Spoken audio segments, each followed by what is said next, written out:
Ladies and gentlemen, thank you for watching and welcome to the English news of Binh Phuoc radio, television station and newspaper. I'm Hưng Kết and following are the headlines as usual. Binh Phuoc promotes intellectual property activity.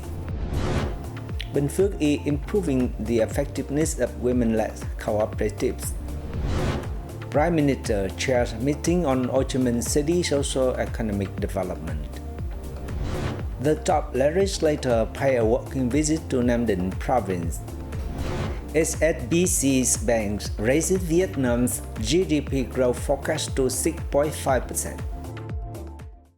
And now other detail. In recent years, the Department of Science and Technology of Binh Phuoc has been actively working to protect, establish, and enforce intellectual property rights. These efforts have created an environment that promotes innovation aligned with international standards and increases awareness of intellectual property development within the province. Between 2016 and 2024, Binh Phuoc Province secured protection certificates for 1 geographical indication, 1 certification mark, and 2 collective marks. They include the geographical indication Binh Phuoc for cashew products, the certification mark Cao su Binh Phuoc or Binh Phuoc rubber, and the collective marks Thanh Lương free range chicken and Thanh Lương yellow longan. These achievements affirm that the brand value of Binh Phuoc specialty products has been recognized by the state under the intellectual property law. This recognition also provides an opportunity to enhance the value of these products. From now until the end of the year, the Department of Science and Technology will continue to evaluate and select applications for support in developing intellectual property and branding for products and services in the province. They will also disseminate policies on intellectual property, inspect and guide the use of the geographical indication Binh Phuoc cashew nuts, and provide advice and guidance to organizations and individuals interested in the legal procedures related to intellectual property. Models of cooperatives led by women are increasingly emerging, creating new development opportunities for rural women to take control of their economic life. This helps to harness internal resources, foster the spirit of cooperation, and encourage innovation and entrepreneurship among female members. In 2023, women's unions across Binh Phuoc Province collaborated to establish 5 new cooperatives managed by women.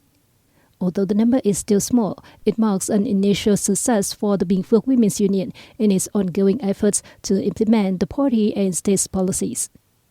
These efforts aim to enhance the role of women, helping them overcome difficulties and challenges in production in 2024 and beyond. Following the government's proposal on supporting cooperatives managed by women to create jobs for female workers by 2030, the Binh Phuoc People's Committee has set goals to consolidate, improve the quality, and enhance the effectiveness of at least 20 cooperatives by 2025.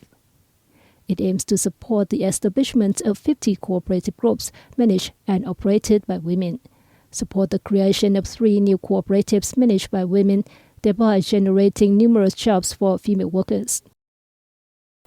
Starting from a search for new anti-sport to grow bonsai trees, Nguyễn Đình Luân from Phú Thịnh Ward, Bình Long Town, Binh Phuoc Province developed a passion for finding and collecting antique-ceramic products. He currently owns nearly 400 ceramics items of various types. Most of these items are handicrafted as pottery kilns in the southern provinces. Nearly half of them are used to grow bonsai trees in various sizes, which exports enhancing the value of the plant. Ceramics are quite durable over time. However, through the many ups and downs of history, there are a lot of many antique ceramic products that remain intact.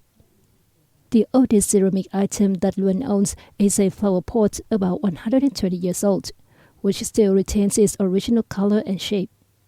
The collector must also learn preservation techniques to preserve the antiques. Passion for antique ceramics not only allows collectors to own many valuable items, but also helps them understand history, as each antique ceramic product carries a story with its patterns, reflecting the developmental stages of traditional art forms of the nation. This artifact can be seen as a way for today's generation to glimpse the parts of various regions through each product.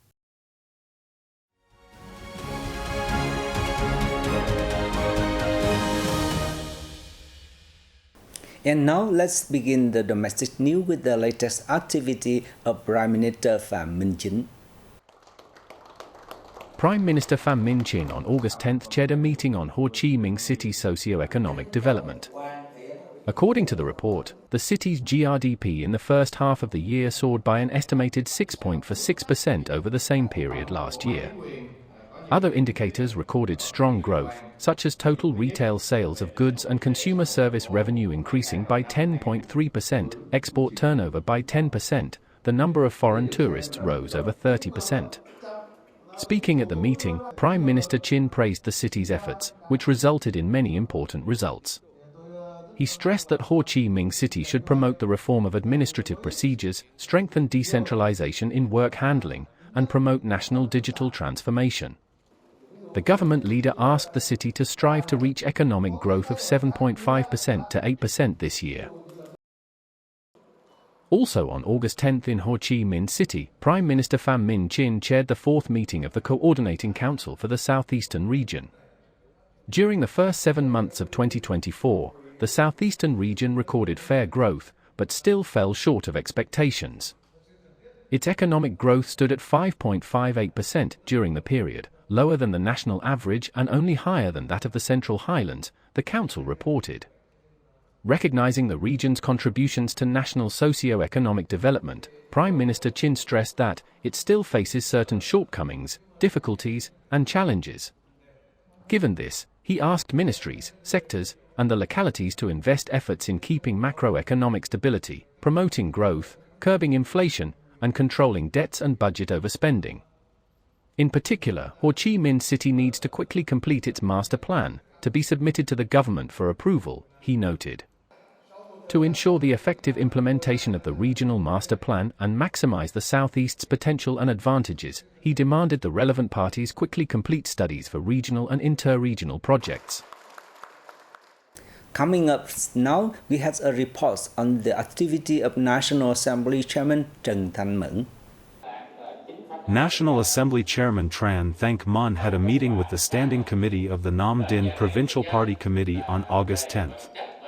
According to reports at the meeting, Nam Dinh has achieved and surpassed 11 of the 12 targets set in the Provincial Congress's resolution.